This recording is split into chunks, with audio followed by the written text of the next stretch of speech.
Hi guys! Welcome to my mini vlog. For today's video, another latak na pod sa atong mga kadalanan daraan. Ug syempre, ulan ra na siya no, Pinoy bayata. Wa gyud tay pili sa panahon ug kanus-at taganahan manglaba. Syempre, surang-surang gining ulan nga gabay-bayi. Ambot maglibog taon sa reaksyon nato aning ulan, malipay bata or maguol. Kay diri magud sa amo ang barangay way agas, pero sa ubang barangay gabaha. Ang maghulat na lang ko diri sa gawas no ug mukusog ba siya aron makapamanlaw pugos akong nilabhan. Kay dili ni siya mukusog, okay ra pod sa kuha, dili ra po kumalain no. Kay napulan man ko naghinulat ani ug kanus ani kusog mo nang nag-decide na lang ko nga magsayo na lang kog luto para panihapon namo. Nagsayo ko og luto aron sayo pod may makapanihapon. Kay pag human man namog panihapon, mamanlaw man mi dito sa tubod.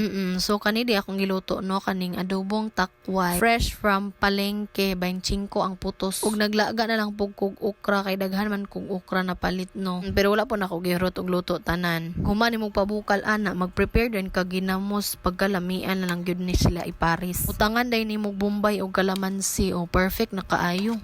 O ikaw diha basiga crave ka, pagpalit bitaw oy pagkaon na po diha aron dili po ka maglaway-laway. Ang okra ba galaway, bitaw ay wa pa gyud ni human ning ulan na lana. Og diri lang kukutob hangtod sa sunod higayon. Daghang salamat.